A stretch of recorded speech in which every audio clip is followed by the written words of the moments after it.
अब हम one nation one election पर काम कर रहे हैं, जो भारत के लोकतंत्र को मजबूती देगा, जो भारत के संसाधनों का ऑप्टिमम आउटकम देगा और देश विकसित भारत के सपने को पार करने में और नई गति प्राप्त करेगा। देश के प्रधानमंत्री नरेंद्र मोदी काफी पहले एक देश एक चुनाव को लेकर अपनी मंशा जाहिर कर चुके हैं और अब इस दिशा में सरकार ने अपने कदम आगे बढ़ा दिए हैं।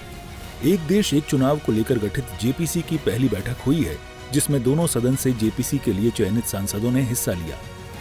39 सदस्यों वाली जेपीसी में बीजेपी की ओर से बड़े नामों में बांसुरी स्वराज, संबित पात्रा और अनुराग सिंह ठाकुर हैं। वहीं कांग्रेस से प्रियंका गांधी वाड्रा, मनीष तिवारी और सुखदेव भगत सिंह हैं, जबकि तृणमूल कांग्रेस से कल्याण बनर्जी का नाम है। इसके अलावा सपा, डीएमके, टीडीपी समेत अन्य पार्टियों से भी सांसदों को जेपीसी का सदस्य बनाया गया है। बता दें कि 17 दिसंबर को संसद के शीतकालीन सत्र के दौरान सरकार ने एक देश एक चुनाव को लेकर संविधान संशोधन बिल पेश किया था, लेकिन विपक्ष के सांसदों ने इसका भारी विरोध किया था, जिसके बाद बिल को समीक्षा के लिए जेपीसी में भेजा गया है। मैं तो प्रधानमंत्री श्रीमान नरेंद्र मोदी जी को धन्यवाद दूंगा। उनका हर फैसला राष्ट्र हित में होता है। ये लगातार होने वाले चुनाव देश की प्रगति और विकास में बाधक है। हमारे देश में 5 साल 365 दिन 12 महीने चुनाव की तैयारी चलती रहती है।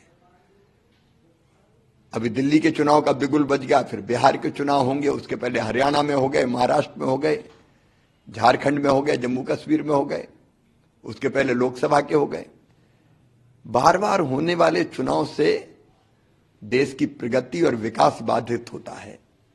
जन कल्याण के काम ठप हो जाते हैं। अनावश्यक धन का खर्चा होता है, सरकार का भी, राजनीतिक दलों का भी, और मुख्यमंत्री, मंत्री, यहां तक कि प्रधानमंत्री जी भी चुनाव में काफी समय देना पड़ता है। एक राज्य के अफसर दूसरे राज्य में जाते हैं चुनाव करवाने, ऑब्जर्वर बन के, तो उस राज्य के भी चुनाव, उस राज्य के भी विकास के काम ठप हो जाते हैं। मॉडल कोड ऑफ कंडक्ट के कारण, आचार संहिता के कारण सारे विकास के काम ठप हो जाते हैं। जन कल्याण की योजनाओं पे काम नहीं होता। और सबसे बड़ी बात यह है, देश आगे बढ़ेगा, जनता का कल्याण होगा, इसलिए दोनों चुनाव एक साथ होना चाहिए। एक देश एक चुनाव है क्या?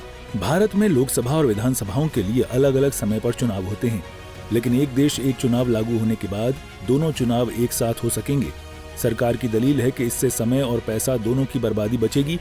हालांकि ऐसा नहीं है कि इससे पहले भारत में एक साथ चुनाव नहीं होते थे। आजादी के बाद साल 1952, 1957, 1962 और 1967 में लोकसभा और विधानसभा के चुनाव एक साथ ही हुए थे, लेकिन 1968 और 1969 में कई विधानसभाएं समय से पहले ही भंग कर दी गईं और इस वजह से एक देश एक चुनाव की परंपरा टूट गई है। ब्यूरो रिपोर्ट, सूर्या समाचार।